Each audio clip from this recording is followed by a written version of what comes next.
está perfecto. Bueno, pues muy buenas tardes a todos. Casi todos los que estáis aquí me conocéis, pero como he visto algún rostro nuevo para mí, prefiero presentarme. Soy Carmen Hermida, soy la directora general de FIDE y de verdad estoy feliz y encantada de poder daros la bienvenida a este acto de presentación del 5º volumen de Relatos FIDE, Cosas que hacer cuando me dejes, que diría que es un título más que sugerente, yo creo que es totalmente irresistible. Así que, bueno, lo vamos a ir descubriendo a lo largo de este acto con algunos detalles que os vamos a ir facilitando. El libro de Relatos FIDE es una iniciativa que ponemos en marcha cada 2 años y contamos siempre con la magnífica edición de Almuzara. Querido Manuel Pimentel, es que es un auténtico placer trabajar contigo y con tu maravilloso equipo. Muchísimas gracias por mantener esta alianza.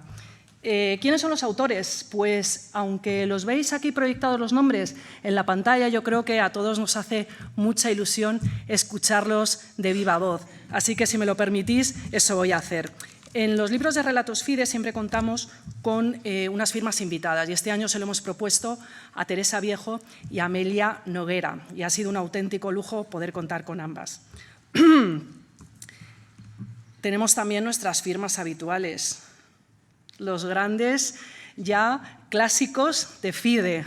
Y aquí tenemos a Mario Alonso Ayala, Mario Garcés, Álvaro Lobato, José Manuel Otero Lastres y Antonio Garrigues, que excusa su asistencia, no puede estar hoy aquí, pero nos ha llamado esta mañana para transmitiros un fortísimo abrazo y va para vosotros.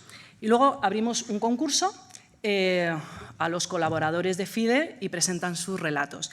Y este año los seleccionados son Pilar Alhambra, Hermenegildo Altozano, Maribel Barreiro, Joaquín Echanove, Isabel Enciso, Laura Fernández, Manuel Fresno, Fernando González, Cristina Jiménez Aburido, Bartolomé Martín, Javier Mourelo, Arturo Muñoz Aranguren, Antonio Pamos, César Palacios, Ricardo Palomo, Carlos Porcel, Francisco Javier Ramírez, Francisco Uría y Javier Zapata. Enhorabuena otra vez a todos, aunque ya os lo he dado en múltiples ocasiones, pero no quiero dejar de decirlo. Y además algunos de vosotros sois reincidentes, que no repetidores, y otros sois totalmente noveles, pero yo estoy segura que en la próxima edición pasaréis a ser reincidentes también. Y ya desde aquí os animamos a los que ya se os está despertando el gusanillo creativo literario para que también participéis en la próxima edición. ¿Cómo se han seleccionado estos relatos? Pues hemos conformado un jurado que este año ha estado compuesto por Cristina Mesa, Miguel Ángel Lombardía, Maribel Gil Sanz, Manolo Pimentel y Fernando Rodríguez Lafuente. Sí que os tengo que decir que en ningún momento del proceso de valoración el jurado ha conocido la autoría de los relatos.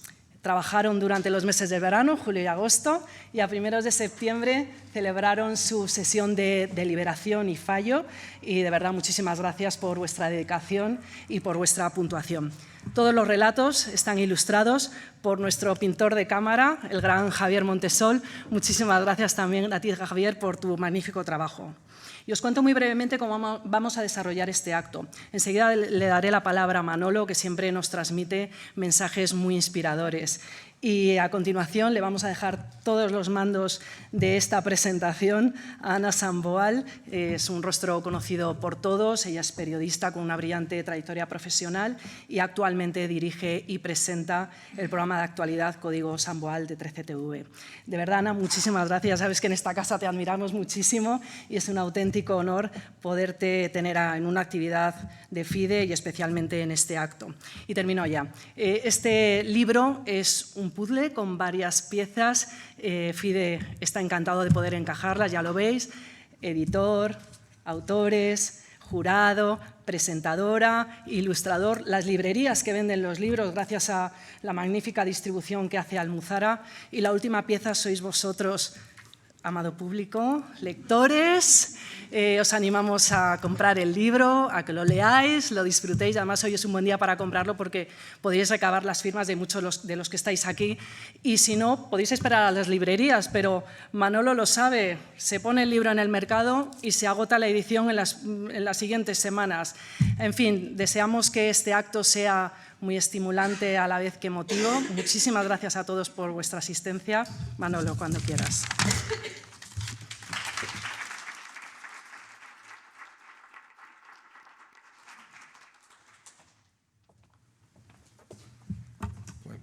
Muchísimas gracias a los participantes, a los asistentes, a FIDE, al jurado, en fin, a todos los que hemos hecho posible esta auténtica delicia, esta joya que es un año más publicar este libro de relatos.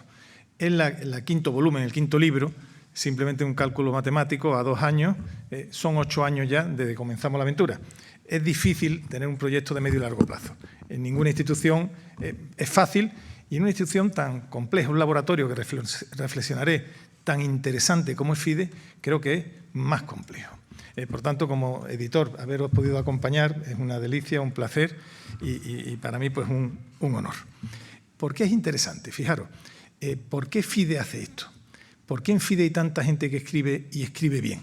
Me podíais decir, claro, somos eminentes juristas, Manolo, por tanto, si un jurista no utiliza la palabra adecuadamente, no tiene el verbo exacto, no es capaz de transmitir lo que se quiere o convencer o mover a la razón, malos juristas seríamos. Efectivamente, no cabe duda que el jurista tiene que utilizar la palabra siempre, la palabra justa, precisa y probablemente hasta evocadora y hermosa.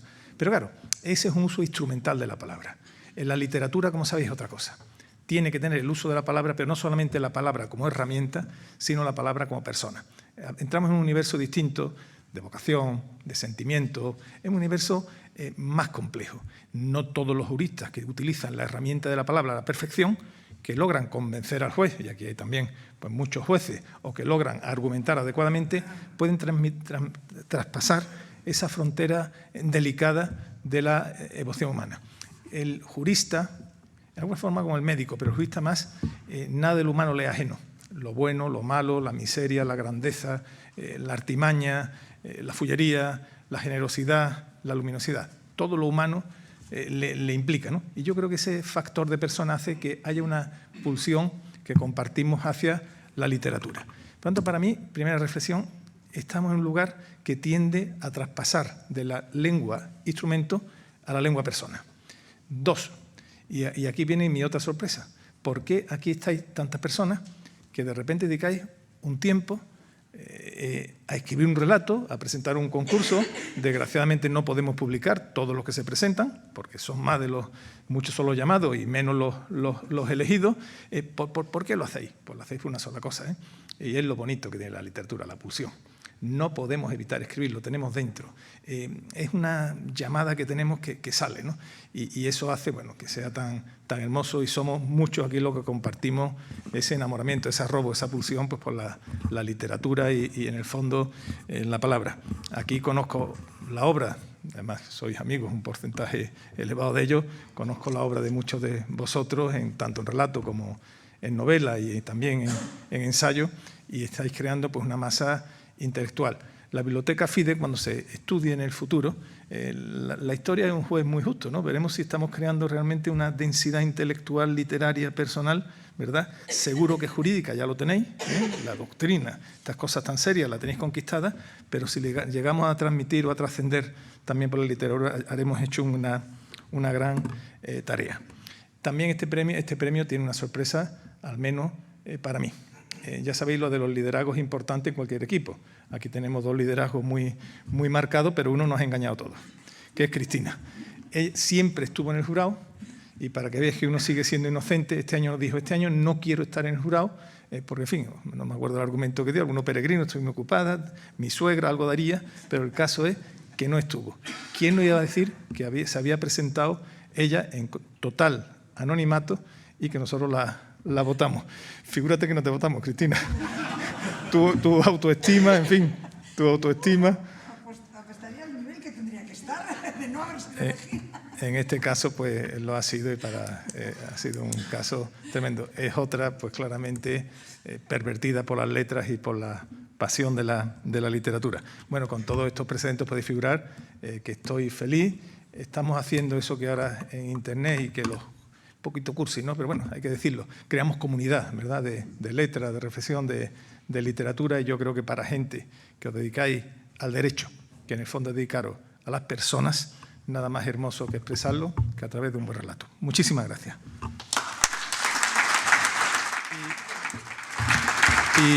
Y un honor que nos acompañe Javier Montesol, y un placer que sea Ana, nuestra maestra de ceremonia, que tiene la dificilísima tarea, yo le creo presión un poquito y casi imposible de moderar intervenciones que cumplan el tiempo.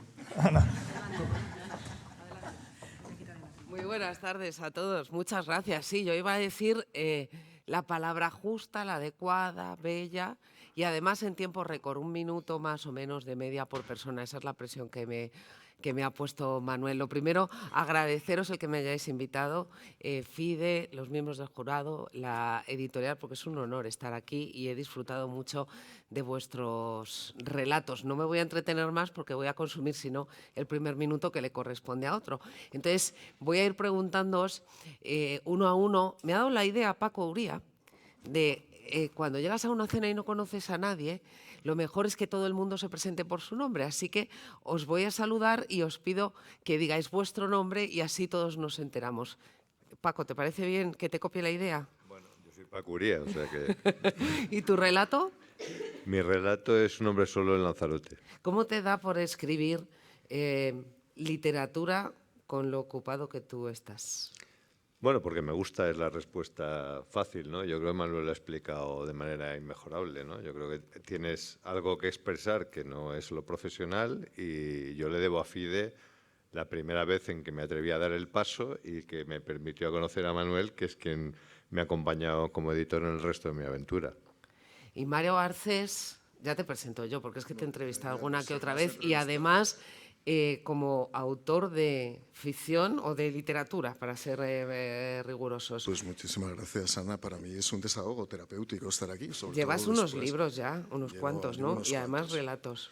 Llevo relatos, va a salir una novela, lo sabe mi editor, una novela que va a ser un éxito seguro, pero por el editor, no por el autor, eso estoy absolutamente convencido porque hay que dar dinero a Manolo. Y mi relato es un homenaje a Terence Moix. O sea, de lo que bueno, no es el libro, me estás hablando del relato. Si estás escribiendo de Terence Moix y en el libro también. Hablo de Terence Moix porque yo creo que es un ejemplo de libertad. Ahora mismo que la libertad sexual se ha convertido en una especie de prejuicio puritano, yo creo que hablar de alguien que vivió la sexualidad como la vivió él, que ejerció la prostitución en París, que se iba de putas, hay que decir las cosas claras, con su padre por el Raval, la verdad es que pues hablar de Ramón ahora mismo y alguien, pues una persona liberal como yo creo que es muy importante, ¿no? Quiero recordar que cuando hubo que enterrar las cenizas de Terence Moix, su hermana y su novio y algunos compañeros cogieron una mochila, se plantaron en un avión de la compañía aérea de Egipto y se fueron a derramar las cenizas a Alejandría. Y eso es lo que se cuenta. Sí, ese es el relato de Mario, súper interesante. No conocía el final de Terence Moix. Hablando de libertad y de prejuicios, ¿qué valor tienes en un foro de abogados que casi defiendes la violencia de género, ¿no? No, en absoluto, no. Ana. No se me ocurre. No. Sería una temeridad por mi parte. Aunque la verdad es que el relato, que lo he titulado Víctima o Verdugo, lo que impugna es precisamente la corrección política.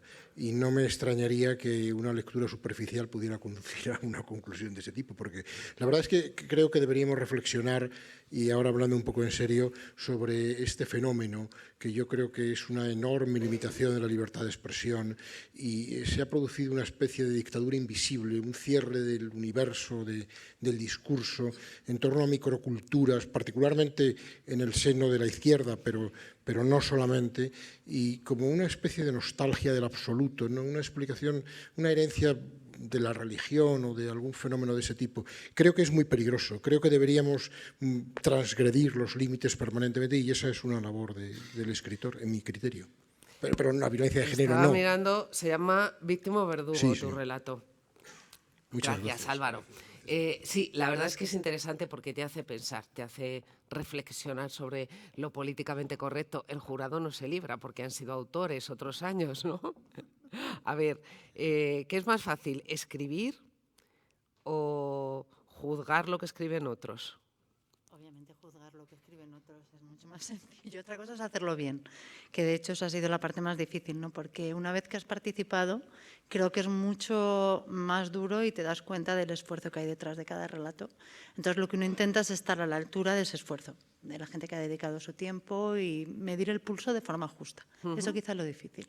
¿Un denominador común? Hombre, yo creo que la brillantez, porque los textos a mí me han parecido todos impresionantemente buenos. Yo, claro, soy el miembro del jurado menos cualificado, soy el lego en materia literaria, pero realmente soy lector, efectivamente, soy un lector profesional, casi se puede decir. Y realmente sí ha sido...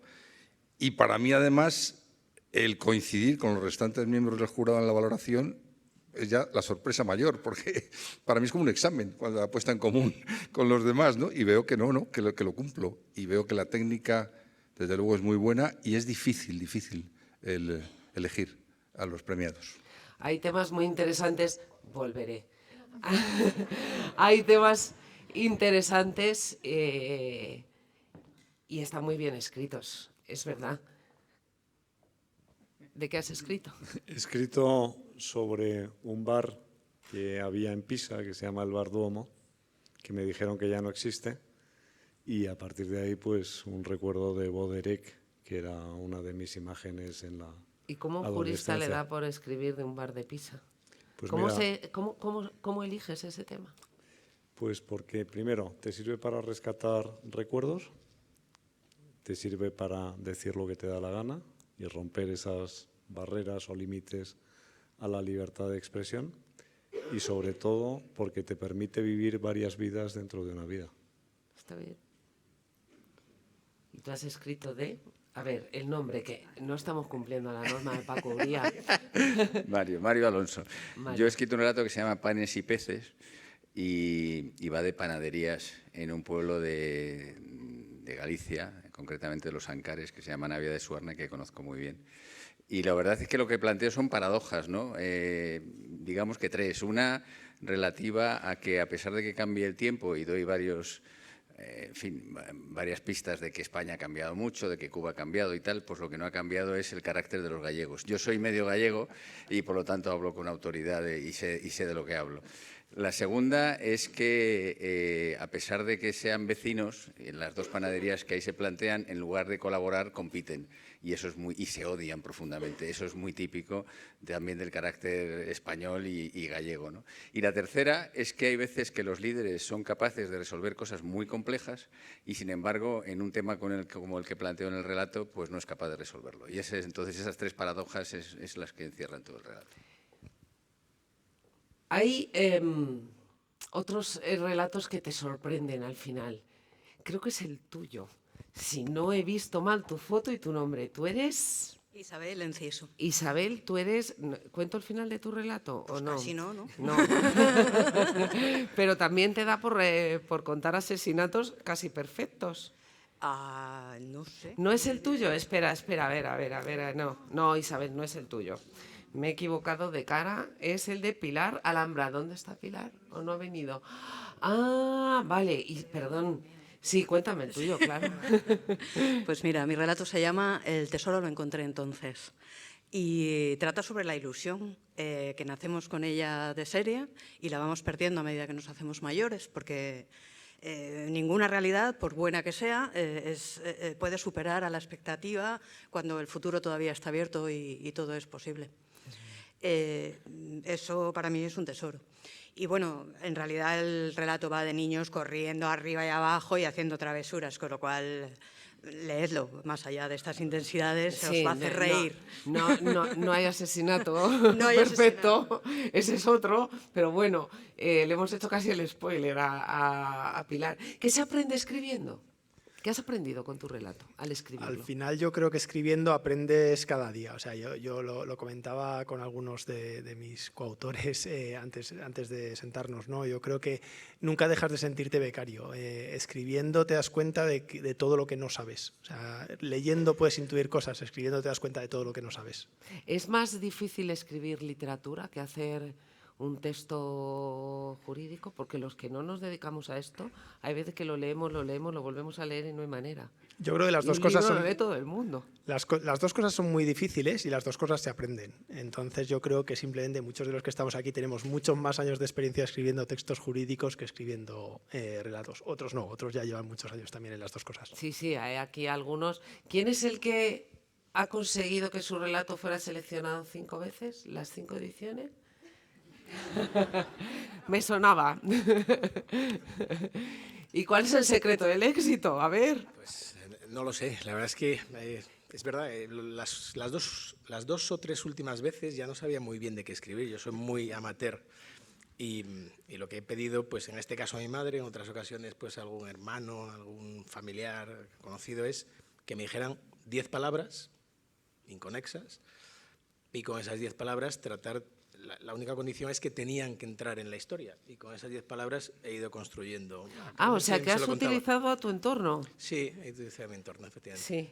Este año, pues... bueno, luego les tendrás que invitar a cenar. Al menos. Este año se llama Luz y Tinieblas y yo creo que es pues un poco un relato de recoge las cosas buenas, malas de la vida y al final yo creo la determinación y el optimismo que sí está, siempre pasa por encima de las dificultades. Tu relato no se me olvida, porque lees el primer diálogo y dice, ¿y por qué hablan argentino? ¿Por qué? A ver. Pues porque es Mafalda. Yo soy una contemporánea de Mafalda y una apasionada del lenguaje inteligente y de esa ironía que es brutal en Mafalda. Esa forma de arreglar, además Mafalda es una ejecutiva, ¿no? Entonces trata de arreglar el mundo de una manera totalmente utópica. Y luego confieso que yo tengo un parecido con Mafalda enorme. ¿En que te gusta la sopa o...? Las dos aborrecemos la sopa. Pero la sopa no en ese sentido gastronómico, no. La sopa es ese trágala, ese, si no quieres, taza, taza y media, ese por real decreto que te chirría en el oído y se te llena la boca de fideos. Y me encanta cómo Mafalda lo resuelve cuando le dice a su madre, que está muy enfadada, y le dice algo así como, pues peor será cuando tengas que pagar la factura del psicoanalista y me tenga que limpiar el subconsciente. Pues ese es único, eso es brutal. Y luego además es que, bueno, yo creo que podemos estar de acuerdo de que si no existiera Mafalda habría que crearla, porque Mafalda aborda todos los problemas que están en este momento y que no los hemos resuelto. Está hablando de la inmigración, está hablando de los problemas políticos, sociales, religiosos, de los conflictos internacionales. Yo os pongo solo un ejemplo que a mí me encantó cuando lo estaba leyendo, y es que como Quino hace sus viñetas atemporales totalmente, ¿no? Hay una viñeta que está Mafalda con su padre y con su madre Raquel y están por la noche y están oyendo las noticias de la radio.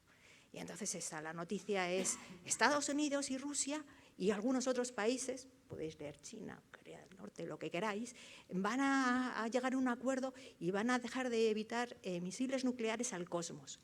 Mafalda se queda absolutamente estupefacta, los mira, sale corriendo, abre la ventana, está la luna y las estrellas y dice ¡suertudos! Y vosotros no diríais suertudos ahora en los momentos que estamos viviendo. Pues por eso Mafalda. Mafalda para mí pues no sé, es el retrogusto que me gustaría que quedara en mis relatos.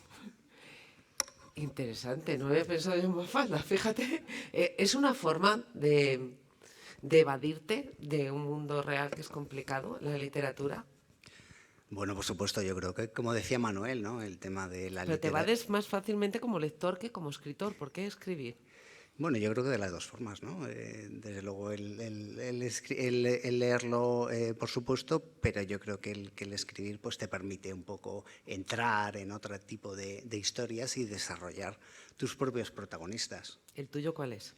Pues mira, el mío es un pelín más serio, aparentemente, que Mafalda, y se titula El retorno del Stambrook. Es es un supuesto real, ¿no? El Stambrook era un buque mercante que salió del puerto de Alicante, ¿no? Estaba recogiendo naranjas y bueno, pues 4 días antes del final de la Guerra Civil, pues con toda la gente, todos los combatientes del bando republicano que estaban pues huyendo, ¿no? Pues consiguió con las luces apagadas y, como dice la historia, ¿no?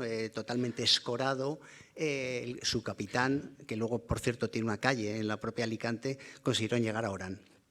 Entonces, bueno, un poco sirve para contextualizarlo históricamente y en realidad lo que trata de contar es de, bueno, pues un poco la sensación que en aquel momento, de hecho, tiene un cierto trasfondo familiar, ¿no? De la gente que tenía que ir al exilio y luego muchas veces, pues a los 5, 10, 15 años, volvía y sobre todo en los pueblos, pues mucha gente pues directamente pues no les hablaban, habían perdido sus propiedades y bueno. Y déjalo ahí, es una tremenda historia con un trasfondo humano importante, la historia de Lucía y Tomás, una historia impactante. Vuelvo al jurado. Cuando lees un libro y lees muchos relatos, hay cosas que se te quedan grabadas y pasa el tiempo y dices, mira, como en aquel libro, ¿qué se te ha quedado grabado a ti? Bueno, pues ahora lo que acababas Me pongo detrás de ti para que te vean. contar, yo tu relato me lo imaginaba como en una película, totalmente, o sea, es como si lo hubiera visto, se me puso en modo cine. Pero muchas cosas, de cada uno una cosa. Disfruté mucho de la lectura y, por ejemplo, pues Cristina, el tema de los malentendidos, a mí es un tema que me apasiona, ¿no? Pero uno por uno os podría ir contando cosas que, bueno, es que es muy variado. Entrar en un libro de relatos colectivos es como entrar en un jardín, ¿no? Hay rincones de todo tipo, con variedad de floraciones y, de hecho, pienso que es un libro muy para regalar, porque a todo el mundo le va a gustar. Termina. No. Yo pongo la mano, pero tú termina lo que ibas a decir. Sí. En fin, que ha sido un placer participar como miembro del jurado, porque es cierto lo que decía Miguel Ángel, que nos hemos entendido súper bien, era como las puntuaciones coincidían, todo era fácil, y como decía Cristina, evaluar es divertido. Margaret Atwood dice que sobre la crítica, que es mucho más fácil describir un elefante que parirlo. Así que habéis parido el elefante, enhorabuena. Muchas gracias. ¿Qué hay de autobiográfico en un relato? Pues bueno, buenas, César Palacios, es que como no estamos diciendo... Sí, se acuerda de darnos el nombre a todos, esto está bien. He visto a nadie, bueno, me pongo firme. Que, bueno, de autobiográfico depende, siempre hay algo que viertes en tus relatos, recuerdos de infancia, experiencias que has pasado, depende mucho del tema, pero siempre hay un pozo que es tuyo. ¿En tu relato? Si es que lo quieres contar, claro, porque hay cosas que son tan íntimas que te da a veces como pudor escribirlas, ¿no? Bueno, sí, pero es un pudor que si quieres contar la historia con autenticidad lo tienes que vencer también. En tu relato, ¿cuál es la parte autobiográfica? Pues la parte autobiográfica... Si la has escrito te da igual ya contarnos sí, aquí, no, por eso no. La parte autobiográfica puede ser sobre todo la perspectiva de ver el mundo y descubrirlo con los ojos de un niño, aunque en el relato en Pétalos lo cuenta una niña y cuenta cómo descubre el amor sin darse cuenta, una niña de 12 años, pues de 12, 13 años, pero eso se puede extrapolar a cualquier género y a cualquier experiencia de cualquier niño de esa edad que empieza a descubrir que algo pasa en su interior. ¿Y tu historia cuál es? La mía es Juan sin miedo. ¿Y qué dice de ti Juan sin miedo? Pues dice muchísimo de mí, la verdad. Siempre he tenido un poco a Juan sin miedo como una historia que me acompañó durante toda la infancia. Y al echar la vista atrás ahora y tratar de conceptuarlo desde el punto de vista ya de siendo adulto, te das cuenta de lo diferente que se ve la actitud de Juan sin miedo y cómo realmente no sería quizás tan bueno el no tener miedo ante cosas en la vida. O sea, que la infancia le admirabas y ahora un poquito menos, ¿o algo? Sí, totalmente. Cuando... No quiero que se me olvide nadie. Yo creo que he hablado más o menos con todos, pero por aquí me quedan 2, 3, por ahí también. Cuando dices en tu entorno, me he seleccionado para un libro de relatos, ahora me da por la literatura, ¿qué te dice? Bueno, pues en general sorpresa, porque no era la primera vez que escribí. ¿Sorpresa en el entorno profesional o en el familiar, ya conociendo en el esa familiar ficción? también, porque ni siquiera se lo comenté a mi mujer hasta que fui seleccionado.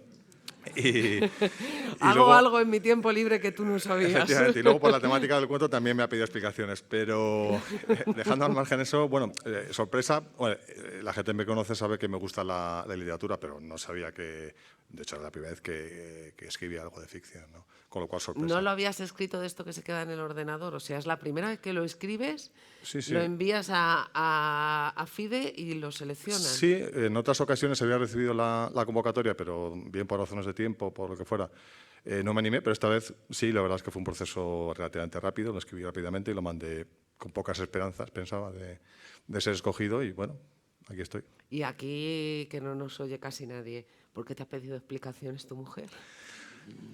Bueno, porque el cuento tiene un elemento en el que, vamos a ver, he intentado en la medida de lo posible, espero que no, espero que no se grabe este acto y que Aquí lo no te pueda va a ver. oír casi nadie. Ella podía interpretar que algún personaje podía ser alguna antigua novia o algo por el estilo. Entonces, de ahí viene todo. Identificó algún rasgo. ¿Y lo era o no?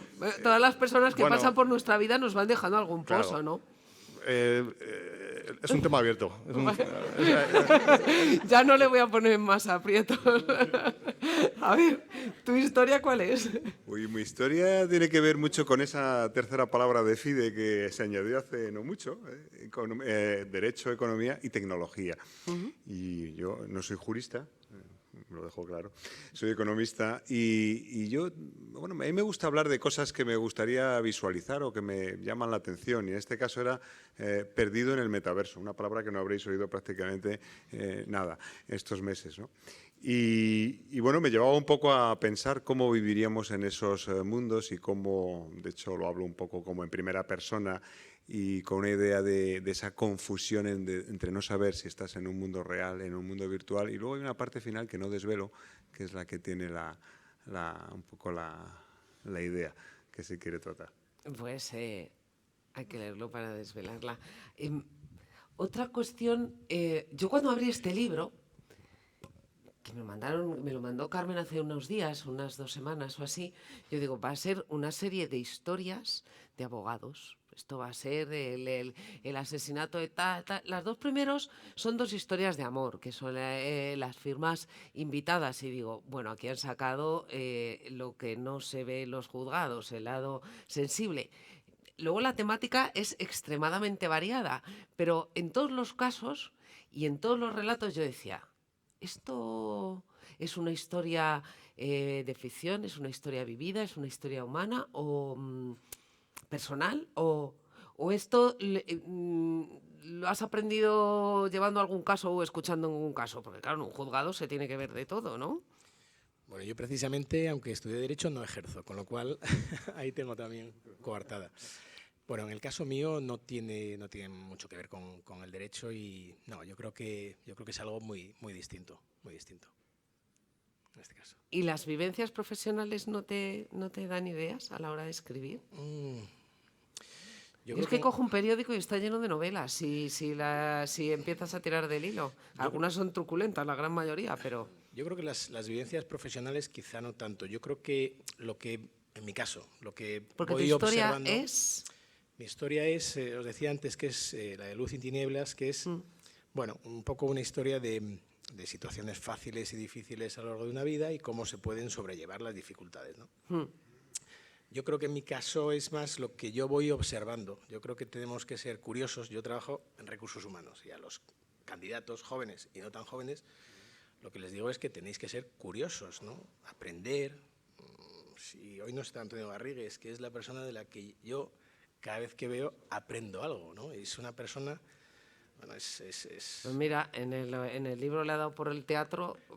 Suele hacer. Es el que sorprende. ¿Y qué hace escribiendo teatro? Y es increíble, ¿no? Y siempre aprendes algo de él, y no es muy joven, ¿no? Pero sigue siendo curioso. Yo creo que lo importante es eso, la curiosidad y ir fijándote, observando las cosas. A ver por aquí, yo creo que no he hablado, con vosotros dos no he hablado, ¿no? Ninguno de los dos. Y contigo tampoco. ¿Te inspiran los juzgados? Allí se tiene que ver de todo. Bueno, la verdad es que no. A mí me inspira... Porque de todos mira, lo que ves es no, para salir corriendo, ¿o cómo? Vamos a ver, yo soy Javier, yo, gracias a Dios, ahora últimamente solamente soy testigo de un banco fallecido, no yo, el banco. Con lo cual no voy a seguir por esa línea porque algunos me conocen. Yo doy clases y tal, y me dicen, oye, es que a ti te pasan unas cosas. No, yo lo que pasa es que soy muy impresionable. Y eso también se lo he dicho a alguna gente en la oficina. Oye, por favor, que es que yo soy muy impresionable. Pero eso no sé si se entiende. Lo que quiero decir es que yo me fijo y entonces escribo. Y cuando me pongo a escribir, lo mío no es nada lo del ojo, es una historia tremenda. Que los tengo aquí señalados para asociaros con el relato y la fotografía. Una historia de ojos, gafas y dolor, básicamente, porque la relación con las lentillas siempre tiene dolor. Y yo, básicamente, lo que hago es escribir para, no ya mis lentillas, sino siempre escribo otras cosas, canciones o una novela con Manolo, que se la leyó Manolo y me dijo, está bien. Bueno, pues una cosa que digo es, yo escribo para materializar los recuerdos, para hacer un poco más eterno las cosas que me han pasado, para acordarme de las cosas que decía mi abuela y al final para ser un poco más feliz yo y los lectores si se dejan. Ya está. Luego me cuentas, Manolo, cuántos te han enviado un proyecto de libro, sin citar a ninguno. ¿Y tu historia cuál es? Bien, yo aprovecho mi doble condición de profesor universitario y padre de universitarios, y entonces hablo sobre un drama vigente, actual, que es el del suicidio adolescente. Pero lo hago en camino inverso.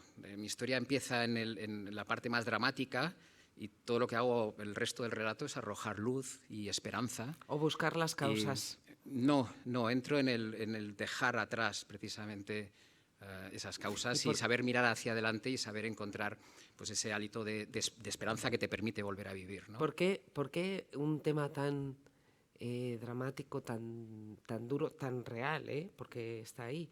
¿Por qué ese tema? Ibas preguntando antes que qué motiva a cada uno de nosotros Claro. a escribir. En mi caso tiene un componente muy terapéutico. Yo tengo que decir que yo no soy jurista. Yo hace 2 años, es mi segunda participación, yo me presentaba con el síndrome del impostor, ¿no? Y decía, entre tanta gente brillante, tanto talento, me siento un impostor. Hoy me siento muy impostor, ¿Por además qué? como psicólogo aquí, ¿no? Si Entre lo han tanto jurista. seleccionado. Pero es verdad que decía, mi doble condición, es verdad, trabajar con gente joven ya posadolescentes, ¿no? Cuarto de carrera, tener hijos adolescentes y un problema tan vigente y tan dramático me permite expresar, ¿no? Una zozobra interior, una inquietud, ¿no? De algo que está ahí y que creo también que desde el punto de vista político y social no se le presta, o sanitario, no se le presta la atención. También es una forma de gritar de, oye, tenemos un problema y yo, en la medida que puedo, contribuyo a decírselo al mundo. Indudablemente, y autobiográficamente también, insisto, yo con mis hijos, que tienen una vida estable y estudiantes, además majísimos, con unos valores encomiables, pero como padre y padre en mi caso con psicólogo, no dejo de tener siempre esa preocupación, ¿no? Intentas buscar rasgos, intentas buscar dejes, ¿no? Que te puedan indicar, y aquí hay algo que va mal, ¿no? Señales de alarma. ¿Y tu historia es? Principios y finales. ¿Y cuenta? Principios y finales. Sí, lo puedes decir. Pues es sobre un dilema clásico, pero traído a una situación muy real y cómo las personas, muy parecidas personas, pueden afrontar los dilemas de forma muy distinta, ¿no? Y todo depende de los principios desde los que partas. Y a partir de ahí pues se llama principios y finales, porque los principios marcan un poco el relato y cómo 2 hermanos ante una situación dramática real pues adoptan soluciones distintas. Y se llama final también porque el final es un poco sorprendente. Sí, lo es. Lo es. Muchas gracias. ¿Cómo se pone dibujo a un relato? ¿Cómo se hace eso? Bien, ¿cómo se pone el dibujo a un relato? Yo os explico un poco cómo es el proceso mío para desembocar en las ilustraciones. Todos los relatos me llegan hacia finales del mes de septiembre. Y Carmen Hermida empieza a apretar, oye, que el 10 de octubre tienen que estar ya todas las ilustraciones porque la imprenta nos está apretando. Entonces, eso podría hacer dos sistemas. Leer los relatos en plan diagonal o leérmelos bien y a fondo, que es lo que hago. O sea, yo me leo todos los relatos disfrutando de los relatos. La verdad es que me lo paso muy bien, cada vez me lo paso mejor, cada vez hay más nivel en los relatos que estoy ilustrando. Empiezo a leer el relato y de repente se me enciende una bombilla, se me aparece una imagen en la cabeza. Y entonces veo clarísimo que ha de ser el motivo, el dibujo que tengo que hacer. No sé si os gustan mis dibujos o no, si son apropiados o no. O sea, son intuitivos. ¿Es lo que te hace sentir, de alguna manera, la sensación que te provoca la lectura? Sí, podría ser esta una explicación. Tuve una discusión con Mario Alonso porque yo sabía que era en su relato, entonces estuvimos hablando, digo, mira, esto es lo que he hecho para ti. Y dice, mire, falta algún detalle aquí, ¿por qué no pones alguna barra pana, no sé qué? Y entonces yo dije, es que yo los relatos no me gusta hacer una lectura paralela, es decir, no me gusta realzar lo que ya estoy leyendo e interpretar con dibujo lo que ya me están explicando por escrito. Entonces, normalmente a lo mejor parece que me salgo por peteneras, pero no, es lo que a mí me ha inspirado, lo que me ha parecido en mi cabeza, la imagen que me ha parecido. Tengo que decir también de que todos los relatos me llegan sin saber el nombre del autor, es decir, me llegan con seudónimo. Ya hay algunos que ya reconozco rápidamente por haberlo hecho otras veces y conozco el estilo, como es el caso de Mario Garcés o el caso de Mario Alonso. Mario Garcés, por ejemplo, tiene un estilo que es el Faulkner español, porque es muy denso y tiene una densidad tremenda, mientras que Mario Alonso es completamente lo opuesto, es de una claridad pristina, es como el agua Lanjarón, ¿sabes? Es fantástico.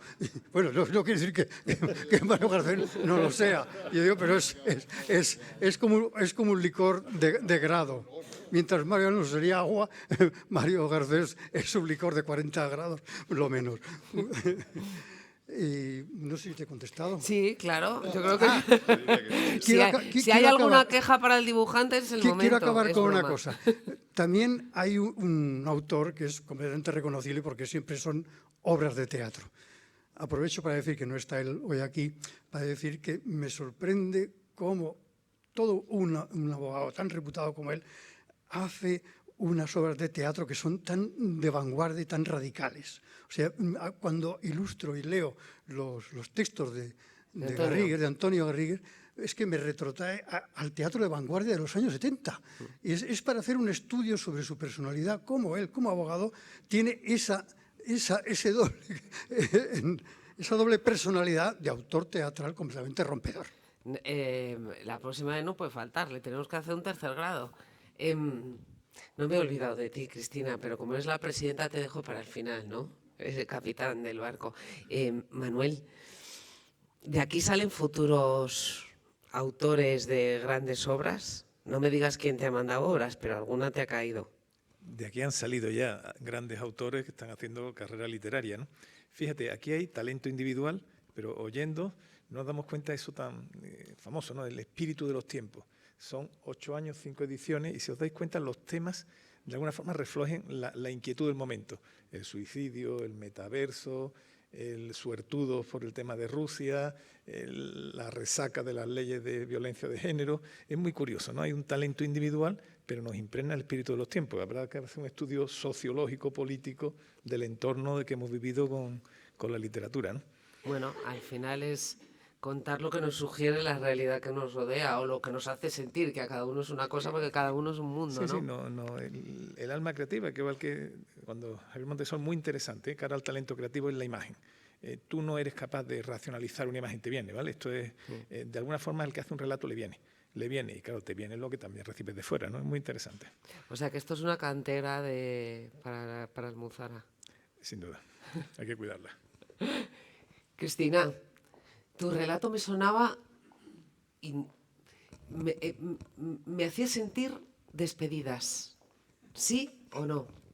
¿O me lo invento?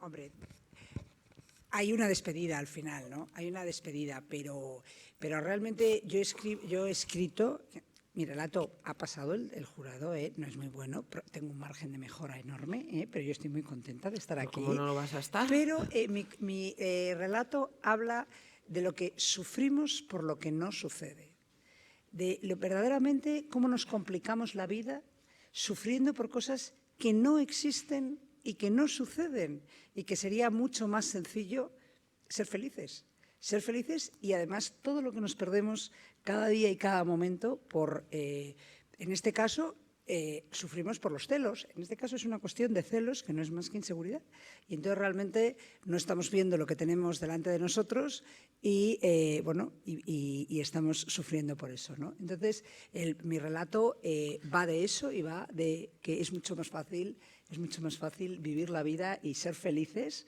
y no construirnos un mundo alternativo. O sea que... Todas esas cosas que hacer cuando me dejes. Yo ahora ya te cedo la palabra, nos invitarás a un mojito, ¿no? Después de esto. Hombre, os invito a un mojito, siempre he invitado porque verdaderamente el libro de relatos de Fide para mí, como para todos vosotros, porque es verdad que esto ya es algo que sentimos todos, siempre ha sido un momento especial. O sea, siempre ha sido, a mí Manolo me decía, no desvelo nada, es de los momentos más felices del año para mí, el editar el libro, o que me llaméis y decir, vamos a hacer una nueva edición, ¿no? Y quiero decir que para nosotros también, o sea, para nosotros, para Fide, siempre ha sido, tú decías, siempre habéis elegido vosotros los títulos, pero tú recuerdas que yo elegí el título del primer volumen, ¿no? Que luego, bueno, hay otros libros que se llaman así, pero elegí el título que se llamaba En la frontera, ¿no? Porque era para estimular y decir, oye, vámonos a situar en la frontera de lo seguro, en la frontera de lo que sabemos hacer, del derecho, de escribir cosas, de ser brillantes como abogados, de ser tal. Y muchos de los que estáis aquí sois brillantes abogados, pero no lo sois tanto o no lo erais tanto en los primeros relatos, o sea que ha sido un reto importante, ¿no? Entonces, bueno, yo la verdad es que esta vez estoy muy feliz porque he sido elegida en un jurado que si no tampoco habría tenido valor para mí, lo tengo que decir, habría sido hacerme trampas en el solitario, o sea que estoy muy feliz.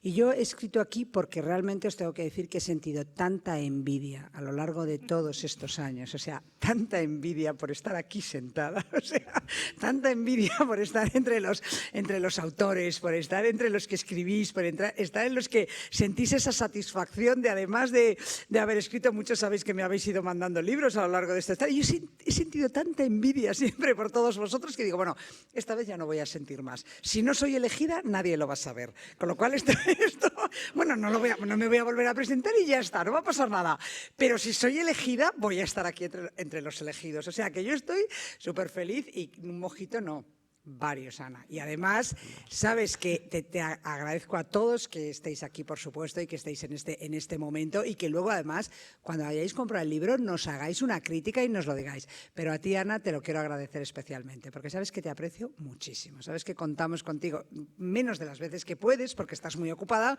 pero que hayas hecho un hueco para estar aquí con nosotros hoy, sabes que te lo agradezco muchísimo, Ana, y todos los demás. Muchas gracias. Ha sido un honor compartir esta presentación con todos vosotros.